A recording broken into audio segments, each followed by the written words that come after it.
This is our fifth conference of 18 at Clergy Retreat in Stonyhurst on following in the footsteps of three great priests, St. John Fisher, St. John Marie Vianney, St. Padre Pio. This afternoon we carry on thinking or reflecting on St. John Marie Vianney. We heard at table that quite amazing description of an eyewitness of what was titled or the chapter An Ordinary Day in Ars.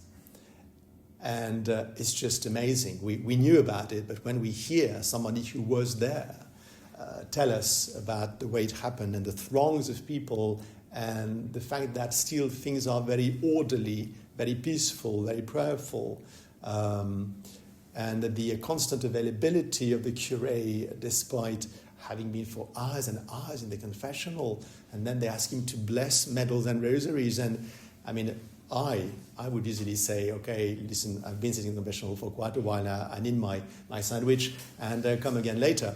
And no, he does it and imposes the hands on the children. Is obviously beyond human capacity and strength, even just from a physical perspective. So when we hear that, we're a bit frightened because we realize that we're not quite there yet. Certainly speaking for myself as a priest in a parish, but I think it's so extraordinary that any kind of a bitter competition is not even to be envisaged. We are simply in awe and give thanks to God, as the contemporaries of the Curé of Ars did, to see what he, God, is able to achieve in a weak, fallible, and flawed priest like we all are. But in that case, he made his power so manifest because that soul corresponded so well with the grace of God. And so we want to emulate that ourselves. I decided to speak about Holy Mass, an essential part of our lives as priests and as Christians, tomorrow, in reference to Padre Pio, the stigmatist priest. And so this afternoon, I speak about penance, which is a sacrament which all priests, of course, are involved with, but the Curé of Ars, and based on the quote of this lunch today, is very exemplary in that ministry. He was, simply put, always available for confessions, and that was not only for his local flock of Ars, but for people, penitents who were coming from all over France. We heard this morning from Marseille, from Grenoble, from Paris, and even from abroad sometimes. He would give all the time, but not more than the time needed, and really made the confessional his habitual dwelling. You could say that he was leaving the confessional for a few hours to visit that place called the bedroom, and which wasn't much of a bedroom when you see it in Ars, when you visit there, to grab one of these half-rotten potatoes cooked at the beginning of the week and just chew one and say a few prayers. You don't want to be a pagan. And then he goes back to the confessional and to the church. When we may ask ourselves how inviting we are to our flock, to that tribunal of mercy, our confessional. To start with, have we taken out of that little closet the brooms and vacuum cleaner, which have been stored there for a few decades? This is really what happens in so many places. If there was a built-in confessional, a compartment specifically designed for the penitent to kneel, and on the other side of the screen, the confessor, this in many places either has been dismantled or is only used to store the brooms. It's happened to me that I wanted to go to confession, and I looked up where the confessions were in the town where I was, and there was just half an hour before the Saturday evening mass at a certain parish. So I was there well on time at the beginning of the half hour, and all I could see was the parish priest sitting in the middle of the pews, and somebody not too far cleaning a bit and doing things. And I thought, well, I suppose that is the setting for my confession to be heard. So let's do it. And so I went and knelt by the priest, and he heard me and absolved me, and thank God for it. But I'm used to that sort of surprises. I am used to going to confession often as a matter of devotion, really, and keeping my soul as close to the Lord as I possibly can. But how many people would have been deterred, would have been put off, would have said, I'm just embarrassed. First of all, I may not want the priest to see who I am, to see my face. I don't want to see him seeing me. And also, I don't necessarily want Mrs. whoever who is cleaning, near the baptistry or somewhere, to see me kneeling there and saying things to the priest which are obviously the admission of my guilt. That's something quite personal, quite private. In that very church, in fact, there was a built-in confessional, but it apparently wasn't used. I don't know. And that happens quite a lot. We have a responsibility to facilitate as much as we can the return of the prodigal children, to quote our Lord's parable, to the Heavenly Father. We are, as we said from the start with St. Thomas Aquinas, we are mediators between God and man, facilitators. And we will have to give an account for how attractive, practically convenient we will have made access to God's grace in the physical, architectural disposition of our church, of our parish. I speak of experience because I used to be in a place where we owned the church, and there were some confessionals built in, and so things were doing sort of in a convenient way. And for about a year, I've been assigned in places where we don't have our own church, and to hear confessions as we do every day, indeed, before every mass. There wasn't really a place. There was a confessional in wood at the back of the nave of what is a chapel, really. So when all is quiet there, considering that the door of the confessor is only a half door, and then it's a curtain, we put a note on the penitent's door, big handwriting, please whisper. and despite that, it's very difficult for people who are praying in a few pews further away not to hear what is being said. They may hear the whispering. If they try to understand what is said, I really hope they don't understand, but there is at least the possibility that they might, and there is the quasi-certainty that some penitents will not want to give it a try. Oh yeah, they're not going to come to that side door knowing that they possibly might be overheard. This is very deterring. And so this week, with the permission of the parish priest, I had a joiner go to that confessional, and he is, as I speak, assembling a full door and also sticking in inside some of these acoustic sheets to swallow up the sound and vibration. And we'll see if it improves. But that's what I'm trying to do within my limited outreach and means of improvement. And we'll see how it works. This is only in one of the churches where I am. The other one is actually not at all a church which is under my control, and so we there's an organ, and behind there, under the bell tower, there's a big space which is a storage really, and so we have a little screen there, and a kneeler, and at least it's kind of soundproof. And very much so when the organ plays, because we're just behind and then you can't hear anything almost, so then you must interrupt the confessional. And in the third church where I am also, we say Mass, then there is a built-in confessional, and that's better. However, even in that one, I don't know why, there was a little horizontal thing of metal to hold a curtain, so that through the little window, the screen, there is anonymity preserved, as is a right of the penitent. And that was taken out.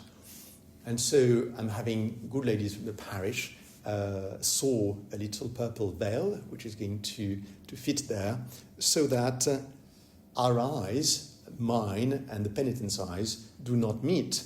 In fact, whenever I've been hearing confession, I always look the other way, but it's a bit less convenient in terms of listening and giving advices. So all these little improvements, it's actually a canonical requirement that there should be a confessional with a screen fixed to the wall. And this meets altogether safeguarding requirements, but also that of anonymity. And it may be, and the penitent may think so, that sometimes his voice, may be identified. But however, when we are sitting in that chair with our stole on our neck, we are the representative of Christ, and we don't care who the person is, and we don't want to know. And were we to bump into that person later that day, it's like we never heard about that. We don't know what he said, and it's the sacramental memory is watertight, doesn't communicate with that of the outside of the confessional pastoral life. Perhaps that particular point is very important. We surely, in terms of facilitating access to the sacrament, we really want to be sure that the penitents believe us when we say that we do not speak about what we hear in confession. And it may be that there was a complex situation discussed by the penitent in confession. It may be that the confessor didn't know the answer there and then, and that he may need to look at his books when back in his study, or even possibly discuss it with a learned confrere or theologian. In which case, if there is a disclosure of any kind, the normal thing would be to mention to the penitent that because of the complexity of the case or the lack of knowledge, as simply as that of the confessor, he asks permission from the penitent to seek advice from another priest, obviously confidentially, obviously without saying any names in case he knows who the penitent is. And that would be an absolute prerequisite to have a formal permission from the penitent for us to speak of anything, even in very vague terms, even without saying where the confession was heard, what town, what anything, but just in broad description of the case, something like, "Dear Father, what would you say if ever somebody were to tell you in confession something like that, and what sort of answer would you think would be appropriate in that case?" So this is very vague. This is more like a casuistic example that we find in the old manuals, and as such that is permissible. But again, with all these precautions, and if, as I'm recording this, ever a penitent hears what I'm saying now, I would like to insist that an absolute and sine qua non is that the penitent be giving his permission. And then I suppose he would come again later on, or himself approach the priest, or if he prefers to keep anonymity, to remain in the confessional later on, and perhaps then he takes the initiative of referring to whatever he would have said, and to identify at least what was said. And if the confessor is sufficiently sure, obviously, that is the same person, then he may, with all the prudence required, provide further direction on that case. But those really would be, as we all understand, exceptions. Normally, one would be able, please God, to tell the penitent whatever he needs before giving absolution. It is, as I'm sure the Cure of Ars was, as Padre Pio was, important to be to the point, not to allow the penitent to basically think it's spiritual direction. Yes, to give some advice, but especially there are other people waiting. It's just unfair. I'm sure it's happened to us when we were perhaps traveling somewhere and we went to the cathedral and we see a long queue, and then we see, and somebody's staying there for a long time. Oh, and well, maybe he has a lot to say, but in fairness to penitents, I think when we are in that situation, it's good to not to take longer time than really is needed. On the other hand, we want to be welcoming and fatherly. We want to be able to give the encouragement needed, and not to be afraid of stating the law of God, which is the law of salvation. And if really we hear that somebody is what we call grave sin, and if the person realizes the situation, we have a duty to enlighten the person on what is at stake. We know that the power entrusted to the apostles and from then on to us to loosen and bind is indeed about giving the absolution, but also about deferring it, postponing it. It's not Council of Trent invention that if a penitent is not suitably disposed, that is not, in fact, penitent for what he's done, he should not be given absolution. Now, don't get me wrong, it's not something I habitually do to say, no, you're not ready. Normally everything goes well. But at least in this retreat, to remember that there is a right of the penitent to be heard, and he has a right to our full availability and attention, but he doesn't have a right to absolution. Neither do we when we are penitents, and if, unfortunately, we may happen to be not contrite, at least to the judgment of our confessor. So it's very much a judicial function. The priest is there in the stead of the divine judge, and he sits wearing the insignia of his judicial power to render a judgment on a case.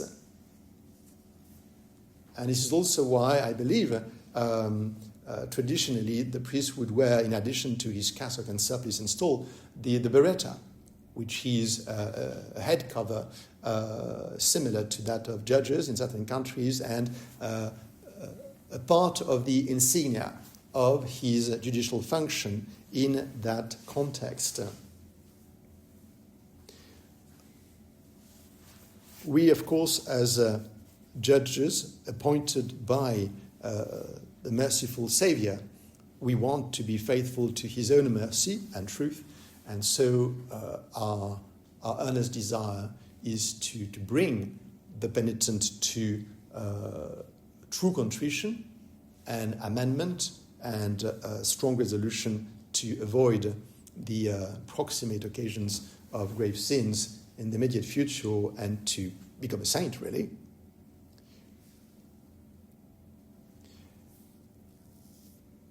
I have sometimes been given penances, so to me as a penitent, which I wasn't sure I could fulfill immediately. Like, I'm not good with numbers, and sometimes somebody tell me, oh, will you pray a psalm, whatever number? And I say yes, because I know that in my breviary I can go at the very back, and it's numerically listed, so I will find but it's a bit onerous. What I would suggest, I think, especially to our ordinary penitents, is a penance which is really easy to fulfill here and now. That is, immediately as they walk out of the confessional, that they should be able to do it immediately. I'm concerned if, for whatever reason, they cannot do it immediately, that they may forget. And it seems to me that the fulfilling of the penance is very important for the psychological realization of what has taken place. That, especially if one was in grave sin, God forbid, one was cut off from sanctifying grace. One was a dead member of the church. And after the absolution, with sufficient contrition, one is grafted again and irrigated anew and afresh by the life of grace. Now, there is no more important change than that one, but also there isn't a less visible change than that one. And this is why it's only fair that the penitent be given the opportunity to reflect on this while kneeling in the pew and saying whatever easy prayer was given him or her as penance. Now, there may be cases when, for whatever circumstances, we very strongly believe that something more complex will be more beneficial to the penitent, and we're also morally certain that the penitent knows exactly what it is and will not omit it. To go on pilgrimage somewhere or whatever it is. But that really would take very clear assurance on our part and his part that there is no misunderstanding and that it's not felt as burdensome and deterring by the penitent.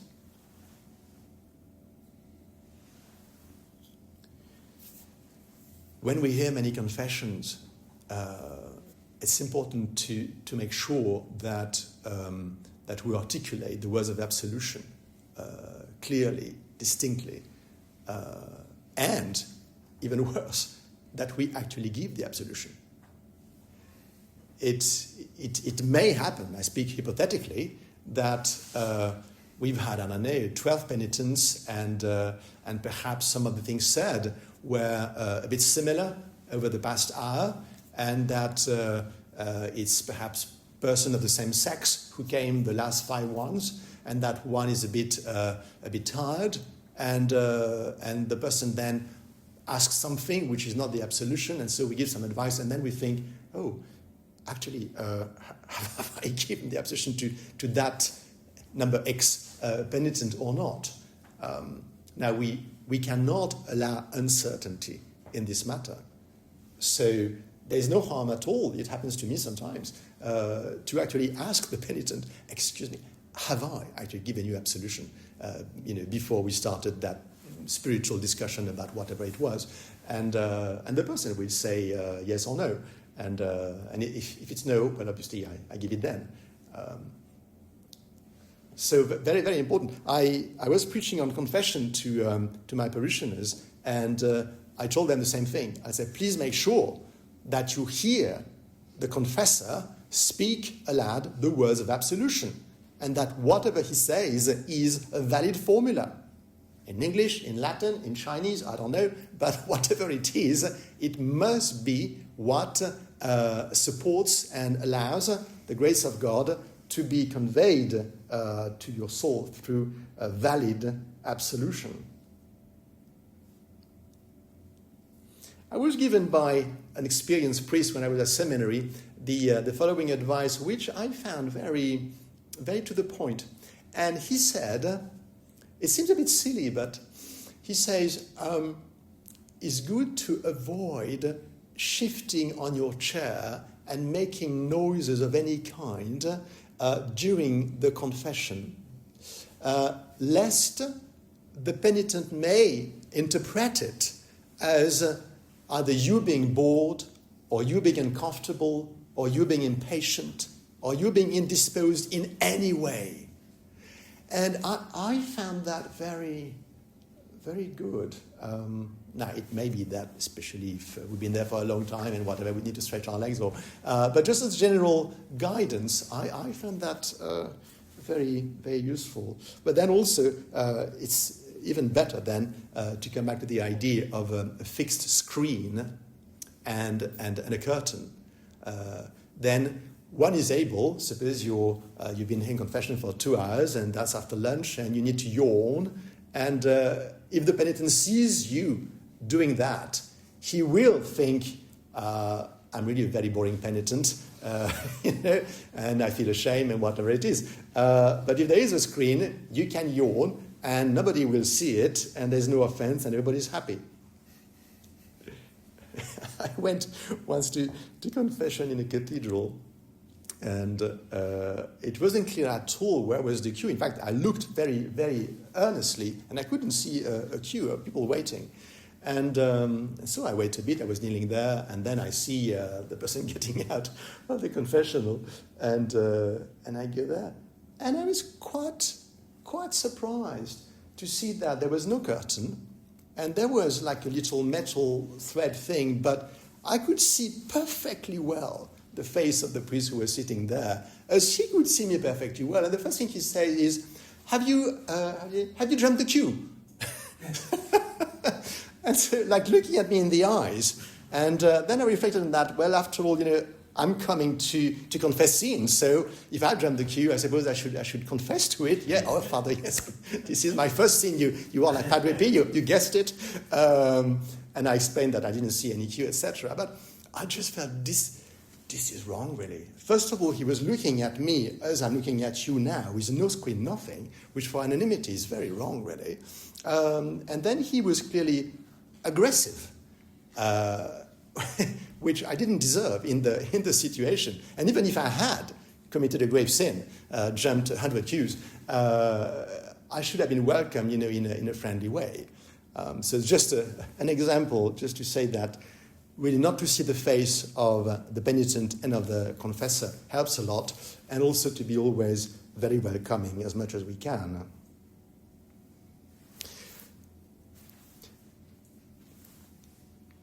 To be always available for confession.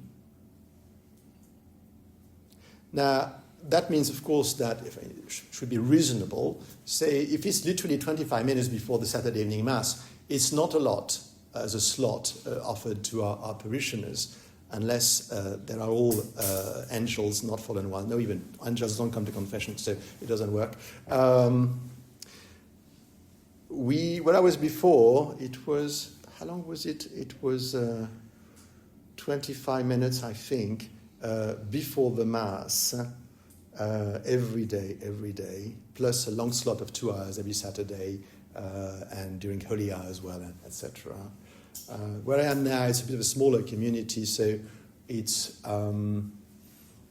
20 minutes before Mass, up to 5 minutes before the Mass to give us time to rest. So it's 15 minutes literally before every Mass every day, plus when 2 of us are there, like on the Sunday, one of us will be in the confessional during the Mass. And if for some reason I arrive late in the outpost where we say, which is 1 hour 10 minutes from our usual church by car, then if I'm on my own, I immediately after Mass, I go into the confessional and I stay there as long as need be.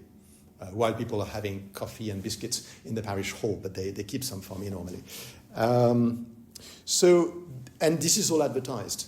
People know that there's a confessor available at those times. There's no need of making an appointment, etc. Now, if it's spiritual direction, that's another thing. Somebody comes with spiritual direction, it's not the same context. There is no anonymity, obviously. We know who they are, and they speak openly. If such a person wants confession after, then we can go in the confessional, and fair enough. That's ad hoc. But if it's the normal setting for a parish, then it should be I think it should be daily, really, at least the opportunity for it.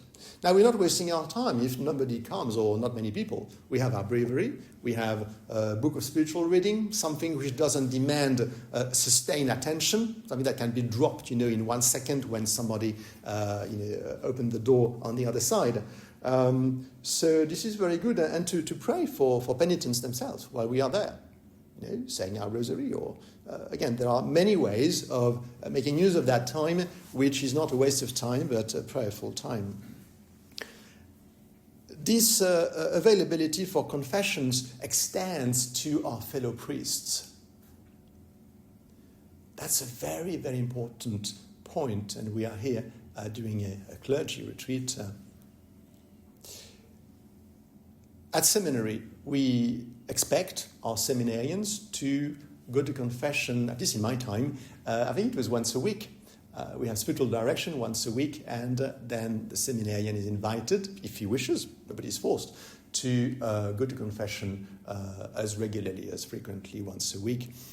And I have found that very beneficial, and I've kept that frequency. I've been a priest now 23 years, and it's been extremely rare when I simply haven't been able to find a confessor. Now, it's a bit more tricky, of course, when you travel, when you're on holiday, because you don't have your usual resources available. But regular confession, as I'm sure we have all experienced, helps us keep up our standards. That is, by the grace of God, when one is really well set in the life of prayer and devotion, and we are protected by God from a grave fall. But just to work on small things, on venial sins and imperfections, and to make sure that we expose ourselves with humility before the justice and mercy of God on a regular basis. This is extremely beneficial, I find. And I'm so grateful that this was suggested to me from an early stage in my seminary years. And therefore, not only me, but speaking with many priests and people with more experience than I have as confessors, I think it's a great fraternal service to our fellow priests if they know that we are available for confession. And that often will be outside of the advertised times. It can be, I don't know, a fellow priest, coming for lunch, and on the way, before or after, he say, do you mind, hear my confession, just, after the meal or whatever, or just before he goes, to be prepared for such a possibility, so as not to be taken aback, not to be surprised, not to be embarrassed, and to have pondered in advance the importance that it is to hear any penitent, but I would say particularly another Christ, a priest, because for him to be kept close to the Lord and the life of grace flowing abundantly in his soul, this will in turn benefit all those he ministers to.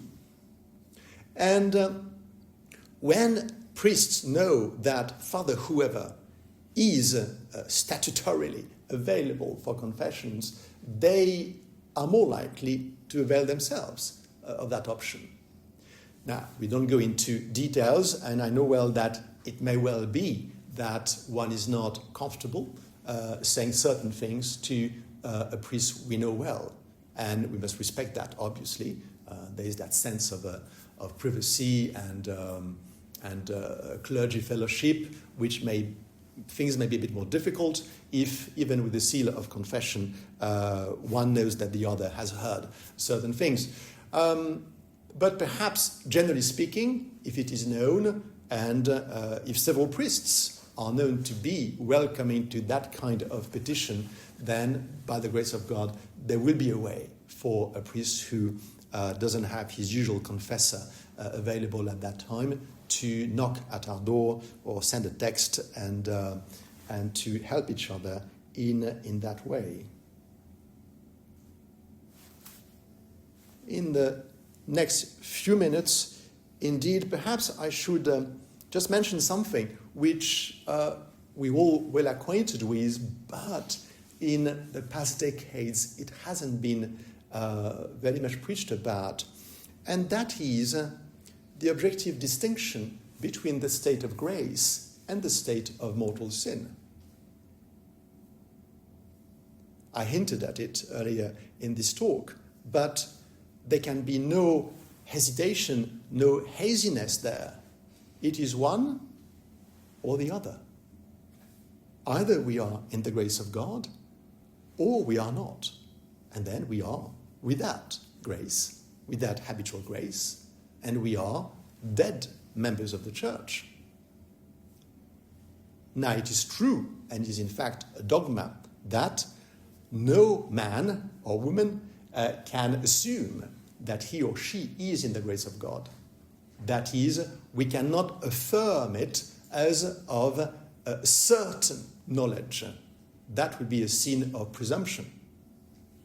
But we can all and should all strive to secure the conditions to be in such a state if God allows and by his grace.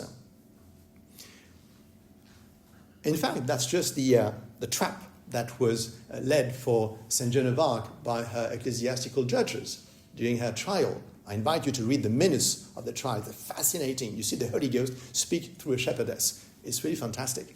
And that question, are you in the state of grace?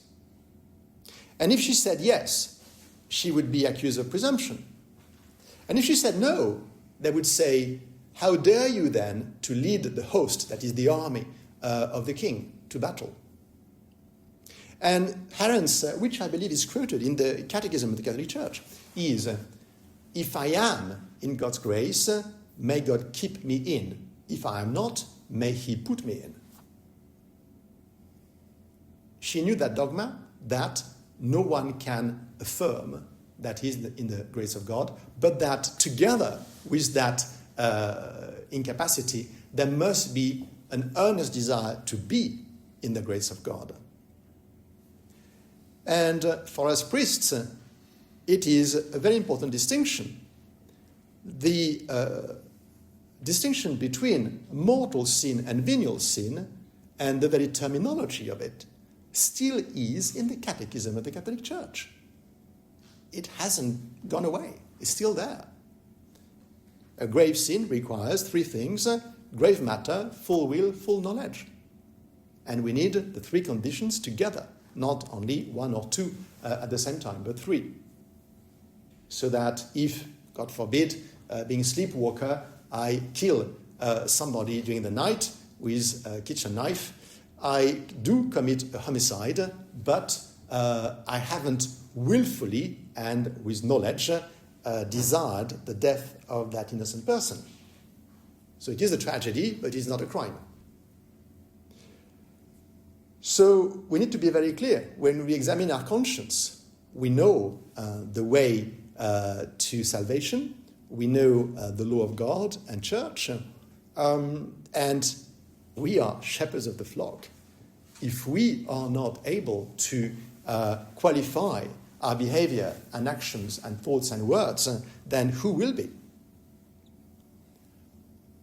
And if we find that really it seems very, very likely that through whatever circumstance in our life we have lost the grace of God, God forbid, our most earnest desire must be to recover it, and therefore to start with a very humble act of contrition. Wherever we are, we fall on our knees and we beg of God the return in his grace, which, as we know, he grants immediately under the condition that we will present ourselves at his tribunal of mercy in the sacrament of penitence as soon as we can after that.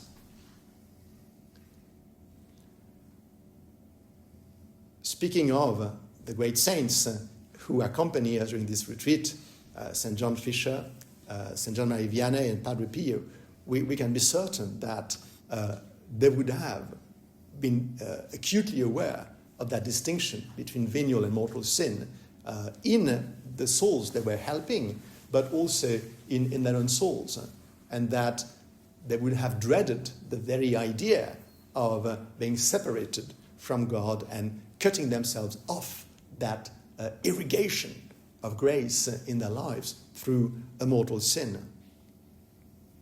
And if any man falls and gravely, and if that man happens to be a priest, of course there is hope. Of course he comes back. Of course he begs of the Lord to be made stronger, and using the means of sanctification at our disposal, holy water, prayer, some penance, and regular confession, and very devout Holy Communion, he will absolutely and certainly be saved. And so we should not have any doubt about that. And perhaps I end in the last 2 minutes with, indeed, penance. This is not the easiest part of the Christian life. And when we read, or when we heard the description of St. John Fisher and the Cure of Ars, and as we will see also Padre Pio, they are giants of penance, as they are giants of the grace of God and of divine charity. It's a bit frightening because, honestly, we don't want to suffer. We don't like it. And it's normal. It's a natural craving for comfort. That's part of our nature. Our body wants to be comfortable. Our stomach wants to be full. And we like a soft pillow under our neck or nape. This is all very natural. But we also know that to suffer, to offer up things is so far the best proven way to make space for God in our lives, to detach ourselves from our little ego and to become sympathetic to the suffering of others and therefore to offer up for them. So we have prescribed penances such as simply fulfilling our daily obligations. I was speaking this morning of the divine office. It can be a bit penitential. Saying the Mass the best we can, being punctual and all these things, we can offer that up as mortifications and apply the merit of it for this or that need in our parish. But we can also, another one, of course, is the fasting, which has been reduced so much that it's really theoretical in the new discipline. Is it just Ash Wednesday and Good Friday? Out of how many days in the year? Right. And even that fasting, the definition of it is what? Is one full meal plus up to 2 snacks, which when combined do not amount to yet another full meal. I have parishioners who tell me, this is what I do every day. Not as fasting, but just, I don't need a lot of food and, full meal and little things before and after, morning and evening, that's fine for me. There's no penance there. And, I think we have become very, very soft. There is no harm, obviously with prudence for us, but if we are in good health, in fasting every Friday, the day when the Lord died for us and redeemed us, and why not being a bit more generous in the definition of fast, and not to abide too strictly in this case by the modern definition of fast. And therefore to deny ourselves a little more food and drink on the Friday.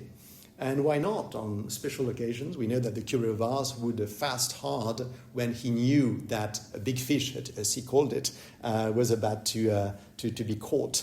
And so he was offering his sacrifice for the benefit and the better dispositions of a penitent that was to come. So always to tie it with a pastoral need, and that way we are protected against being a bit morose or bitter, perceiving only the want in our stomach, and on the contrary, we should be perceiving the beautiful investment of brotherly charity to the service of another soul. All these things, of course, have to be done with prudence and measure, and to check, ideally, with our good spiritual director. In general, to keep tabs, if I may say, on our use of recreation and worldly comfort. How often do we watch television or films or whatever it is online? How many evenings per week or per month? How much wine or beer or whiskey do we drink? What's the rule there? Is there like a little rule of life? Is it like it's whenever I feel like it, or is it, I don't know, on the Sunday or only with friends, or whatever it is for each of us? I think it's very good to have looked into it and have put together a little rule of life. I will do this and do that up to that stage, up to that point, on such occasions, and see if it works. And if it doesn't, improve it or relax it a bit. But basically not to leave all these things simply to circumstances and feelings and emotions. Why?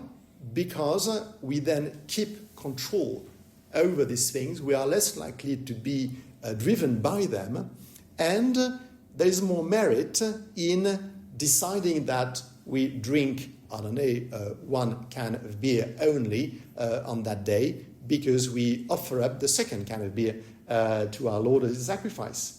And things we do by virtue of a commitment bind our freedom to some extent, and therefore that binding in itself is sacrificial and is pleasing to the Lord, and entitles us, so to speak, to a spiritual reward that we call merit.